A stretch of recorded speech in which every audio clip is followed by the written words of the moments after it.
ہم نے تلوار کی دھاروں کے نیچے بھی سر جھکانا ہے، اور ہم نے تڑپتے جسموں کے ساتھ بھی سجدہ کرنا ہے، اور ہم نے زخمی جسموں کے ساتھ بھی اللہ کے سامنے رکوع کرنا ہے، اور ہم نے خون آلود جسموں کے ساتھ بھی رب کے سامنے کھڑے ہو کے آنے والی نسلوں کو پیغام دینا ہے کہ نماز وہ ہے جسے اس وقت میں بھی نہیں چھوڑا جا سکتا، تاکہ کوئی یہ کہہ نہ سکے میں کیسے پڑھتا، میری جاب تھی میں کیسے پڑھتا، میری آنکھ نہیں کھلتی میں کیسے پڑھتا، میری عادت نہیں۔ اللہ کی قسم یہ جنتی نہیں تھے، جنت کے سردار تھے، صرف جنتی نہیں تھے، جنت کے سردار تھے، صرف جنتی نہیں، جنت کے سردار۔ اور یہ سرداری کب ملی؟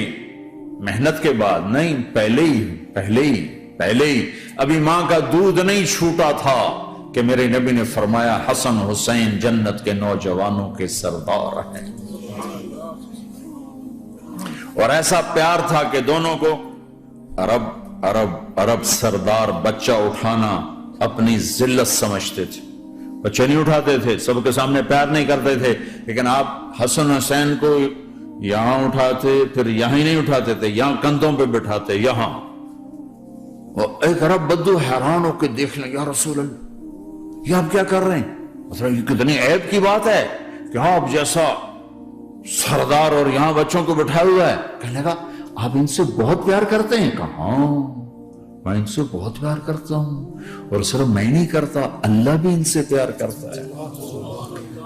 اور بتاؤں، جو ان سے پیار کریں گے اللہ ان سے بھی پیار کرے گا، جو ان سے محبت کریں گے اللہ ان سے بھی محبت کرے گا، اللہ بھی ان سے محبت کرے۔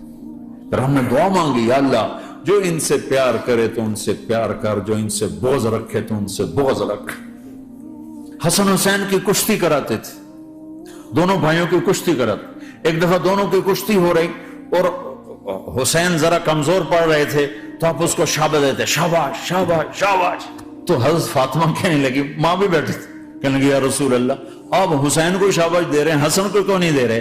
تو آپ نے کہا یہ جبریل میرے پاس کھڑا ہوا یہ بھی حسین کو شاباش دے رہا ہے تو میں بھی حسین کو شاباش دے رہا ہوں۔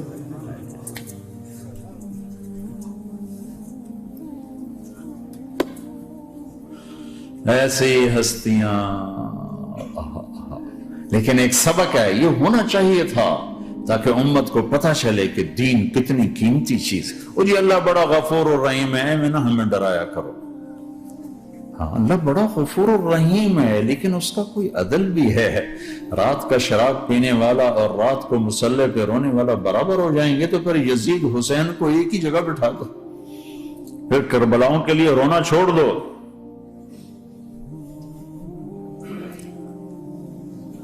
رات کو ناچنے والی رات کو رونے والی برابر ہو جائیں گے، سود کھانے والا حلال کھانے والا برابر ہو جائیں گے، شراب بیچنے والا اور مزدوری کرنے والا برابر ہو جائیں گے، جھوٹ بولنے والا سچ بولنے والا برابر ہو جائیں گے۔ افنجعل المسلمین کالمجرمین ما لکم کیف تحکمون ام لکم کتاب فیہ تدرسون۔ اس سے زیادہ واضح کیا بتاؤں کہ میرا رب کہتا ہے کون سی کتاب میں لکھا ہوا ہے کہ ماننے والا نہ ماننے والا برابر کر دوں گا؟ کون سی کتاب میں؟ اللہ کو یہ کہنا پڑ رہا ہے ام لکم کتاب فیہ تدرسون، کس کتاب میں یہ لکھا ہوا ہے؟ ام نجعل المتقین کالفجار، ایک بدماش اور ایک فرمانبردار کو برابر کر دوں؟ کہاں لکھا ہوا ہے؟ ایسی ہستیاں، جنگ سے پہلے اونگ آ گئی، آنکھ کھلی تو ہنسنے لگے۔ بہن نے پوچھا یہ تو ہنسنے کا موقع نہیں، کیوں ہنسے ہو؟ زینب کہا بہن اللہ کے نبی خواب میں آئے، فرما رہے ہیں بیٹا میں لینے آ چکا ہوں، تو اب نہ پڑھے نماز، اب کیا مسئلہ ہے؟ جنت کے لیے تو کرنا ہے سب، یہ جنت کے لیے تو کر رہے، اللہ کے لیے تو کر رہے کہ زرد دادن و جان دادن نہ آئے از لذت دیدارش، خسرو چتواں گفتن سر دادن و جان دادن نہ دیدار خیارے۔ اس اللہ کے لیے تو سر کٹا رہے ہیں، تو وہ تو راضی ہو چکا ہے، نبی آ چکا ہے، آؤ بیٹا میں لینے آ چکا ہوں، تو اب نہ پڑھے نماز؟ نہیں، برمنگم والوں کو کون بتائے گا کہ نماز کیسی چیز ہے؟ انہوں نے کہا جی وہ نہیں جنگ رو کرے گا، پھر چلو نماز پڑھو، نماز تو نہیں چھوڑی جا سکتی۔ آدھوں کو روک دیا تم جنگ کرو، آدھوں سے کہا تم نماز پڑھو، آدھوں نے نماز پڑھی، آدھوں نے جنگ کی، پھر جنہوں نے نماز پڑھی انہوں نے کہا تم آگے بڑھ جاؤ، ان سے کہا تم جا کے پیچھے اللہ کے بارگاہ میں سجدہ کرو۔ 1400 سال کی تاریخ میں ایسے نمازی میری نظروں سے نہیں گزرے، اور ایسی نماز نہیں پڑھی گئی۔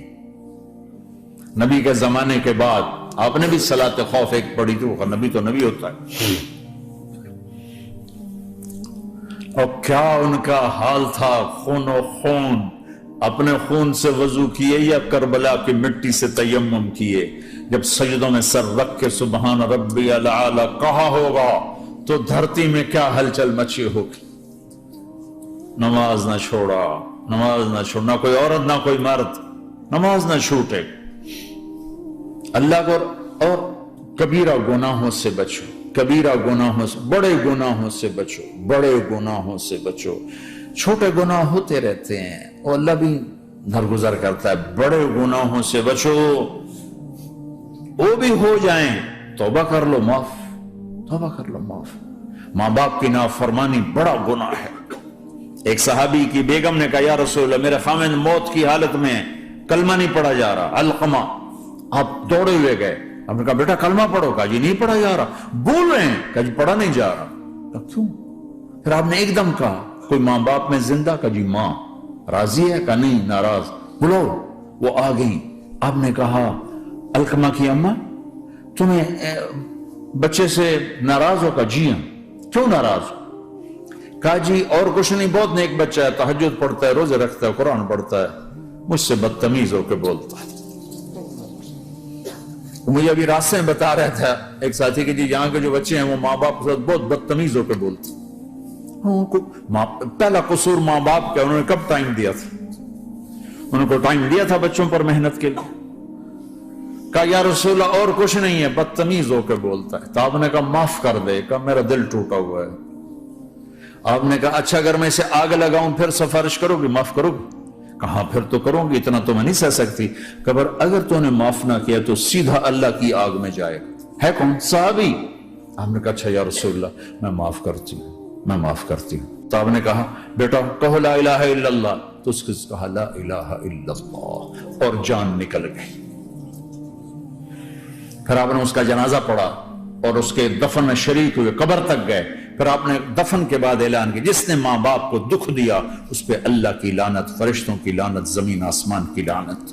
نہ نماز قبول ہے، نہ روزہ قبول ہے، نہ صدقہ قبول ہے۔ کبیرہ شراب سے بچو، نشوں سے بچو، جھوٹ سے بچو، جھوٹ سے بچو، جھوٹ سے بچو، جھوٹ سے بچو۔ میرے نبی نے فرمایا میرا امتی ہر گناہ کر سکتا ہے، ایک جھوٹ نہیں بول سکتا، ایک دھوکہ نہیں دے سکتا۔ میرے نبی نے فرمایا جس نے دھوکہ دیا میری امت سے نکل گیا۔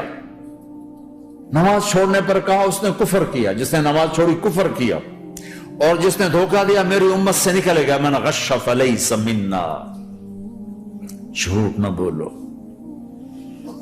دھوکہ نہ دو، سب کچھ چلا جائے جانے دو، سچ کا ساتھ نہ، سچ کا ساتھ۔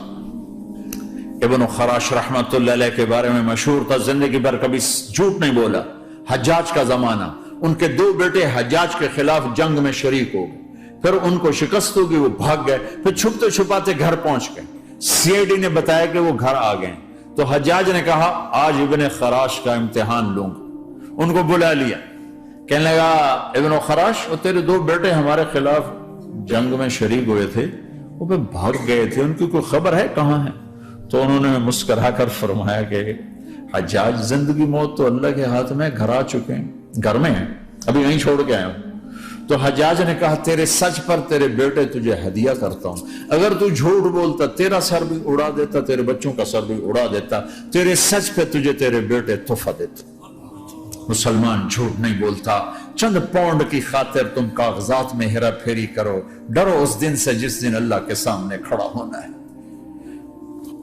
ایک دفعہ سہارنپور میں جھگڑا ہو گیا، ایک جگہ تھی ہندوؤں، مسلمانوں نے قبضہ کیا ہوا تھا،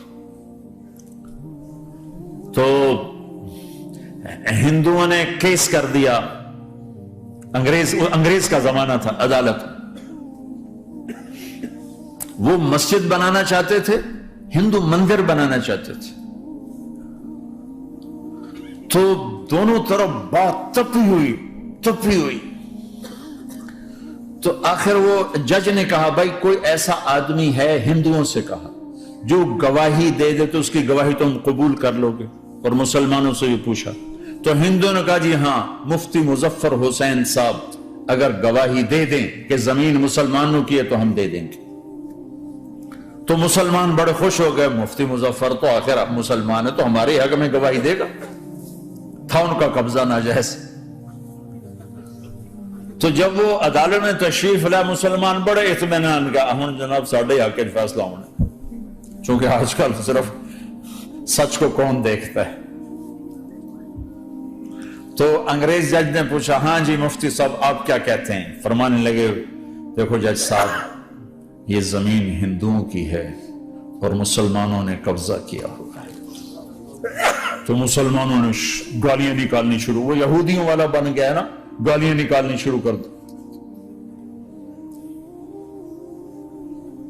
تو انگریز جج نے کہا آج مسلمان ہار گئے اور اسلام جیت گیا.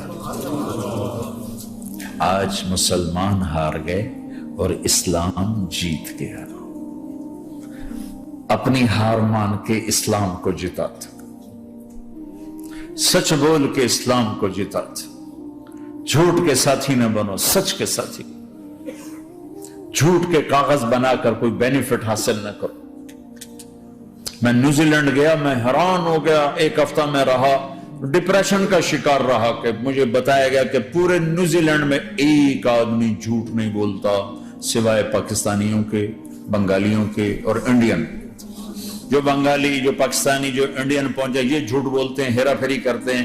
ان میں ایک آدمی جھوٹ نہیں بولتا.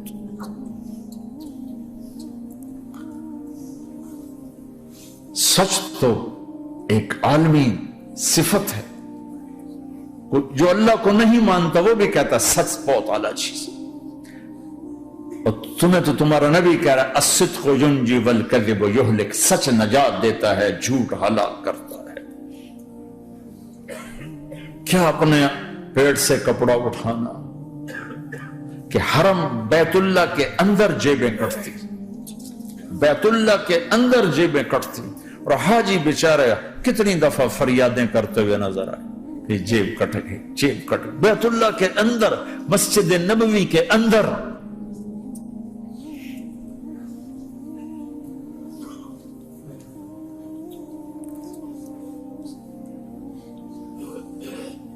سوال ایسے نہیں آتا 3 کام جو کرے گا کبھی عزت نہ دیکھے گا، 3 کام جو کرے گا کبھی عزت نہ دیکھے گا، 3 کام جو کرے گا کبھی عزت نہ دیکھے گا، اور 3 کام جو کرے گا کبھی ذلت نہ دیکھے گا. 3 کام جو کرے گا کبھی ذلت نہ دیکھے گا. 3 کام جو کرے گا کبھی ذلت نہ دیکھے گا.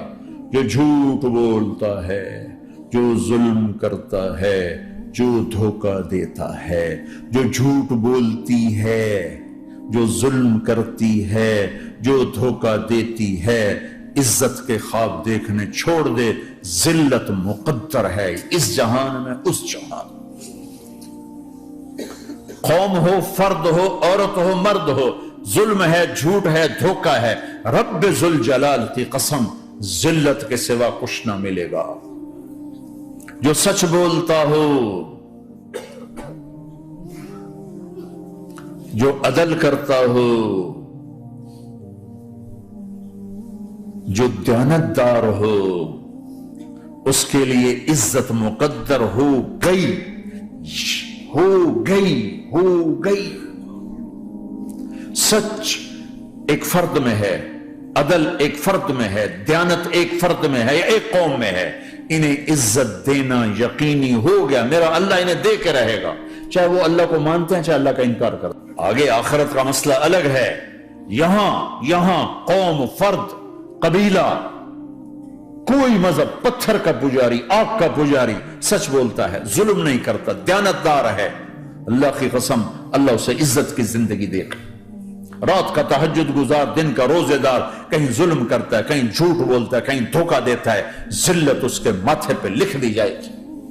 اور موت کے بعد کی ذلت بھی ساتھ اٹھے گی.